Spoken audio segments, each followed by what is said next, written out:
Neighborhood conflict. Again, this was a review copy, and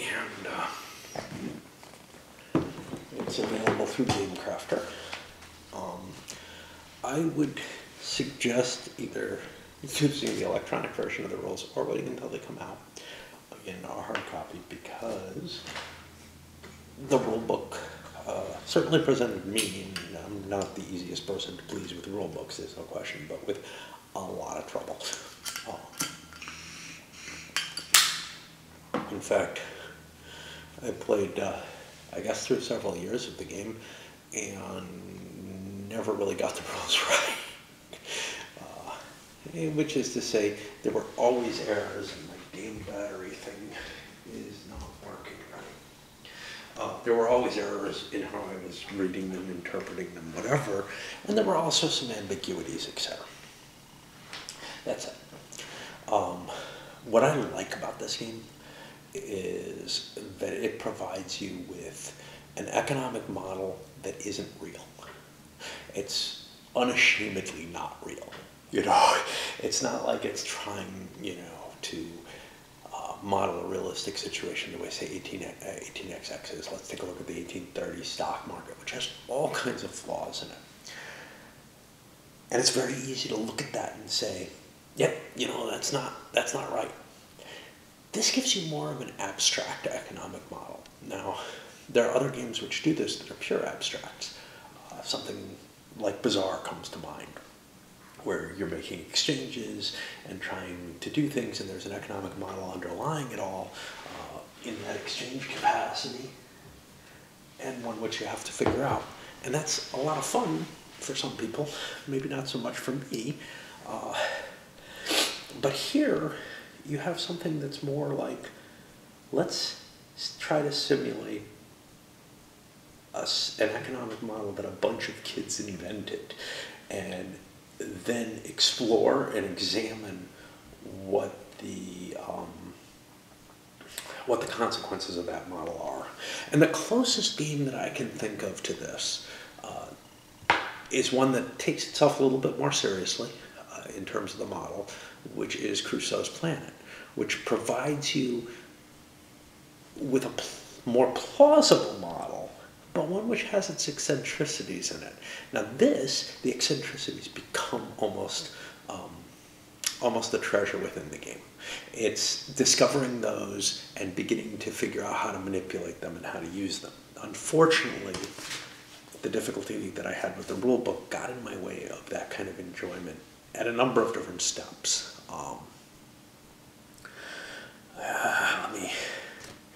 So I guess kind of the key, I would say in some ways this is more of a game kit than a real game. First of all, there's the concept of, hey, somebody sets up the scenario, and there is no fixed scenario. The designer could certainly throw some options out there, but what you're given is a bunch of different, territories, these villages, with the concept of households, which probably has some sort of balance intended within it to, help drive the focus. And these each have their own values and attributes associated with them, and a bunch of characters who also have their own mainly capabilities in terms of what things are they able to do, willing to do, whatever. Now, those capabilities work differently if you're an NPC or if you're a player character. If you're a player character, you get to choose whatever you want, which means you won't choose the kind of lame options. But if you're an NPC, well, you wouldn't be an NPC, but if there's an NPC in the game, they kind of randomly do stuff. And thus, somebody like Mayumi here with a lot of lounge capability, well, that's kind of a, I'm not taking a turn, I'm not really playing the game during this turn, which as a player you would never choose, but the NPC is choosing it 30% of the time, which means that NPC isn't having as much effect as maybe they could. I had a number of thoughts with the presentation of the game, which I think could have been improved. Just minor things in some ways. Some of them would come with a cost, some of them would not. One that would is the addition of, and maybe largely supplanting of the rules by a player aid sheet. Now, normally I don't like where the rules can't be expressed as rules, but given that this rule book was expressed more like just a sequence of you do this, you do this, you do this, and there's branching statements trying to be contained within the rule book without using any kind of diagrammic, that's an interesting non-word, I think, yeah, representation, like a flow chart as to, hey, when you do this, these things happen. It's just a textual representation, like a cookbook. Yeah, add an egg, add 3 tablespoons of salt. Now stir it. And you don't know where you're going with this sequence, and there's no kind of fluff within the rule book to help drive you that way. I would actually prefer to have it given in a boiled down, somewhat more visual form, like a flow chart for each of these things. And then where the rules actually have to be presented as words, to use real sentences. I mean, there are sentences, but to use real paragraphs and such not, to help guide the access to the charts that would be presented in the player aid. That would still not be the optimal solution, but it might be the way to kind of slide between the two ideas of a really minimalistic presentation, which I think does need that pictorial representation rather than just the text, do this, do this, do this. At least for me, it sure does. I hate, it's like reading a cookbook. I hate reading a cookbook because I got no idea what's going on in it. I would much rather read a description of the food. Of course, that's not the purpose of a cookbook. You could look at rules in the same sort of way. Hey, the rules are there to tell you, you do this, you do this, you do this. Yes, but if you've ever tried reading Monopoly's rules, that but's a big one. And I don't like big butts, I must admit. Which is to say that it's not really giving you the idea behind what you're doing. It's just giving you a series of actions, and then you have to try to figure out what that all means. That doesn't stick in my head well. The graphical representation would stick in my head better. And obviously something with a combination. The best of all worlds would be something that gives a description. Victory Games Vietnam, which is on my mind for some strange reason right now, is a perfect example of something that describes what you're doing and then gives you charts that present that description in a more boiled down fashion that's still fairly accessible. The coin series, somewhat, except the coin series doesn't tend to, from my memory, another thing that's on my mind because I bought a couple of them recently, it doesn't tend to take that distilled version and then expand it into a real discussion on what that all means until you hit designer's notes or something. Okay, so that's one thing that I think would help in the presentation a great deal. Is it all worth it? I don't know, because if you're really excited about this, even to the extent that I am, you're willing to put a little bit of work to get it to work better, right? Another one, these are all double-sided with the same thing on both sides. That's a failed opportunity in my view. It costs more to print a double-sided printing. I don't know if Game Crafter does. Maybe you got it for free. But if it does cost more, you're paying for something that's useless by having two sides that are exactly the same. So there are two options there. Cut costs and make one side blank. Or if you're getting that side for free or essentially for free, put something else on each side. Now, some things, maybe that doesn't work. For example, the stock chart, you couldn't do it. The currency and month chart, there just is no reason. So it might as well be double-sided the way it is. It doesn't make a difference. But when we're talking about the neighborhood, the villages, when we're talking about the characters, there's a lot more that you could present of a game costing you the same amount of of resources. And some of that could be stuff that's not terribly well play tested if a couple examples of well-tested scenarios were provided. And those wouldn't have to, maybe one in the rule book and then others online, because scenarios aren't something really that you zone out on and, feel like you need to read all the time. You can just print out a sheet of scenarios. That's fine being a cookbook. Here's where you set up the pieces, Another opportunity that I think would be nice, but this is starting to get into definitely where it's going to cost more, is a thicker stock on these guys. Okay. Why? Well, because the counters tend to slide on them very much. But more importantly than just that, if you took this as like a thick card stock or something, and you could construct this yourself, using the game as a model, as a template, and then make your own boards for it. Use it as kind of like a cribbage board type of thing, where you've got holes and little pegs that go in it for the values. I think that would help a lot. Now, there's an issue with that, which is, say, the stock market. This is the stock market. This doesn't represent the value. The value is just represented using little number counters. Instead of that, I would prefer to see maybe a more mobile stock and currency market. Although that doesn't need to be there for this game, obviously. But little certificate chits. Those wouldn't actually have to be too complicated. They could just be little slips of paper or whatever. And then this could actually be gotten rid of for the most part. You could just have a track of valuations. And actually currencies and stocks could even be tracked on the same thing. Well, the valuations of the currencies actually run from down here to up here, and that's it. The valuations on the stocks go up infinitely, so you would need numbers for the different stocks. So you might need a little card to keep the number counters in that case. Another opportunity that I thought was missed is each of these represent or associate with some of these discs, which have a color on them. Also double-sided with the same thing on each side, but we won't worry about that for the moment.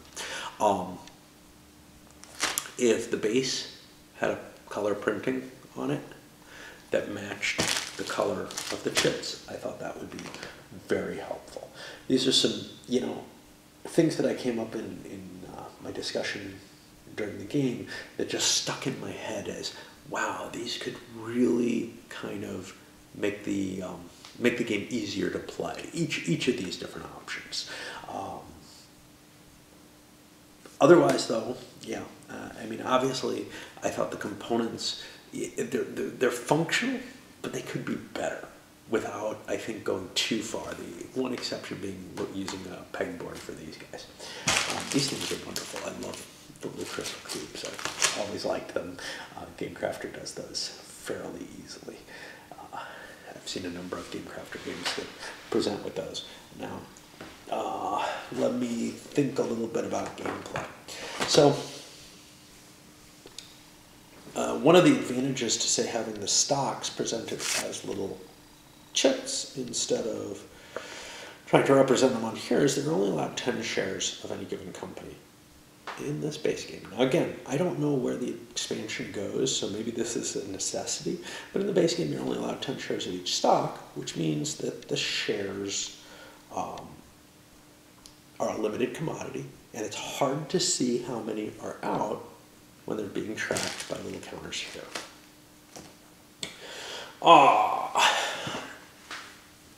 So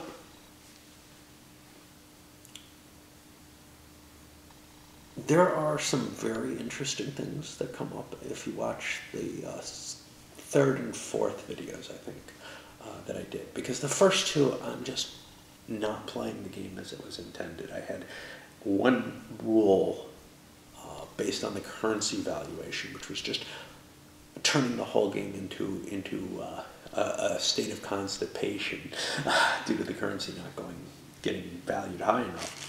So nobody could buy anything and nobody could there was only one path towards increasing your valuation.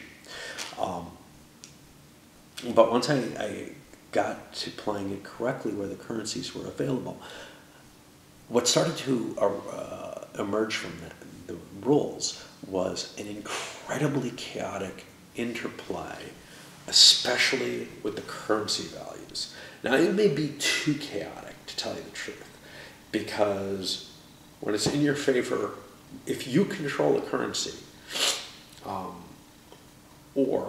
and you can control a currency in two different ways. One is you own the currency. You're the person who started it, and you can release more of it. So you can devalue the currency as much as you like. So if you don't have any of that currency, you can just keep dropping the price. You have a lot of control over your currency value. The other side of it is, if you control villages, a lot of villages, you can decide which villages accept, villages, I think is the word. You can accept which villages accept a given currency. Now, what that means is that almost at will, you can, without taking actions, you can change the valuation of the currencies. Honestly, I think that's a little too flexible. I think there should probably be an action. I don't know what action. I don't know how it would fit in here.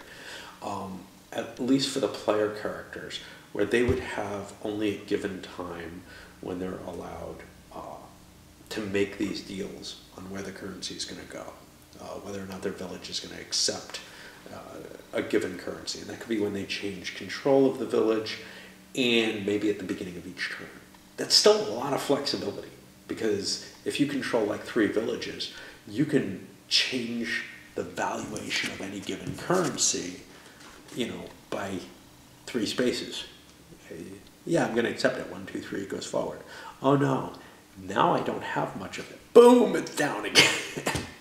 On the other hand, you do want your villages to accept certain currencies. And this is something which kind of skewed the end game of my game, because we didn't know when the end was going to happen. So everybody didn't get a chance to manipulate the currencies to their best advantage for that final scoring, which, I just didn't see any point to showing that, but that certainly is a possibility there, where you can look around and say, I have a lot of this currency.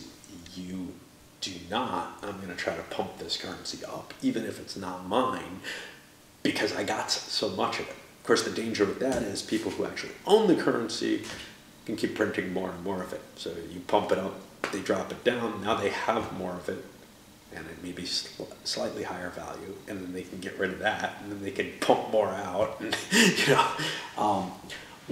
one of the problems there, and one of the pieces that's like, wow, this isn't anything like a real currency, is that the person who actually controls the decision of how much of that currency to print isn't really the person who decides what that currency represents in a lot of cases. They may affect it in terms of their own personal prestige. Another weird concept here.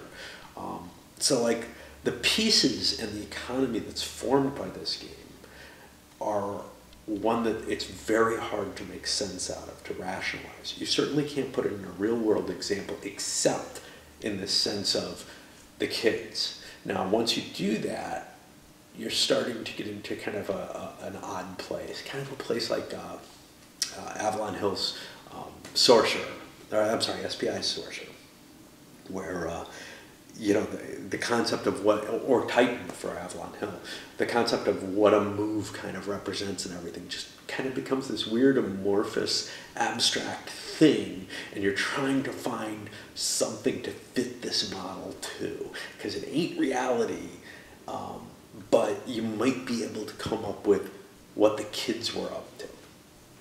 Now, why I say it feels more of a game kit, that idea that the game master has to kind of balance the scenario and the situation, to me means you can tinker with these rules quite a bit. It's kind of like this freedom. Once you start playing with a game master or somebody who's designing the scenarios for something, then you start getting into a place where, it would make sense to be able to change some of the characters around, maybe make some new ones. You could easily do that. It's just a piece of paper, with values on it, right? But you could go beyond that. You could tinker with what things change the currency value. Instead of it being where's it accepted. You know, I mean, the dollar's strength isn't primarily in the fact that you can spend it anywhere. That's a factor, but it's not a very major factor. In this game, it is a huge part of the factor. Another thing is the reputation, but that reputation is based on only one thing. How many peoples have you beaten up recently? You know, have you won fights or not? Now, that would have more sense if there was a little bit more in the military side of things, which is to say, winning a fight, sure, the guy who wins the fight does get to take over a village. It does get to take over, not a village, right? One area in a village, which means, hey, you presumably have a little bit more power. Another thing that really doesn't make sense to me is what working the stocks means. And again, that's a place where I would kind of want to maybe play around with the game a little bit. So the stock value of a company seems to just be this kind of amorphous thing. Now, some of it is how much do people value it? That's the Maxi Bourse model, right? Hey, it's the real example of what a stock is. What is a stock worth? It's worth what somebody will pay for it. Yeah. But why will somebody pay for it? Because there is something backing that stock. There is something real that may or may not produce a dividend, but it has some real value in it. There's actual plant. There's actual intellectual property. There's brand name, whatever. There's all this stuff that has some perceived value that may not be tied directly to the stock valuation, but it's something real. There is nothing real being produced here. And, of course, that leads this to being like, ooh, what's in the expansion? You know, because that may be giving some of the ideas that are missing behind what what creates value in the stock market. To me, the fact that I done worked on a stock in four areas of a village, and I attributed that to a given stock, that doesn't present anything that means anything. Somebody who's president of the company should be able to do something with those resources. There should be something going on that isn't represented here. There's no funds in the companies, okay, a la N18XX. So it's all sort of amorphous and disconnected with any reality that I can really even try to sink my claws into. You could say, wow, that's really kind of troublesome. I don't think I would like that. That sounds too abstract. Or you could say, well, geez, I like my abstract straight. Just give me bizarre, thank you. Bizarre doesn't allow you to control the valuation the same way, though. This gives you the kind of control over valuation that you have in, say, I don't know, some of the train games or something, where actions that maybe don't actually mean anything in reality, but they have this game meaning. I've got, I don't know. I'm being silly here, trying to rationalize, just doing hand waving here, because I don't really get what I like about this. It is lying somewhere between an abstract model, untied to anything, that has some cool ideas behind it, but is really hard to figure out what it all works with, what it all links to, what it means, and that there is actually something being modeled under there, and it's just really horribly done, and it's somewhere in between those. And by doing that, I don't know why, but it intrigues me. It makes me feel like I've got some kind of tool that I could try to express different things with by fiddling with it and maybe turn up the realism or skew it around a little bit. And that kind of really excites me. And that's why I look at it, you know, kind of like a game kit, is that it doesn't do, it would be very easy to tweak, but which is not like most games which try to model something that they're very clearly linked to. You feel like, wow, if I, you know, if I let people just have stocks for, in a maxi Bourse type model in 18xx, none of that makes sense, because there's this concept that the stock valuation has something to do with this real production. But that's not linked here, so maybe something else could be in place. Some other model could be used, and you could just tweak this game and even just make massive changes to it by pulling one lever at a time. What happens if I do the stocks? And then eventually maybe getting more adventurous and push a couple of them at once and see what happens.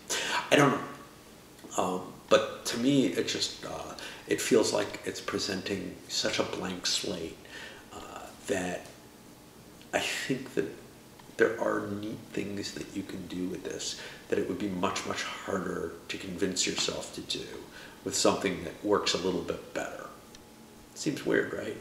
I don't know. Anyway, that's my thinking about this. It excited me more than, you know, when I first looked at the idea, that definitely excited me. But when I first started playing it, I screwed so much up. And if you watch the first couple of videos, you see that there was, you know, it kind of really demoralized me in it. But now I'm beginning to see, geez, you know, I kind of want to play around with the ideas presented here and see what else can come out of them if you shake them up, if you change them a little bit, if you align them differently.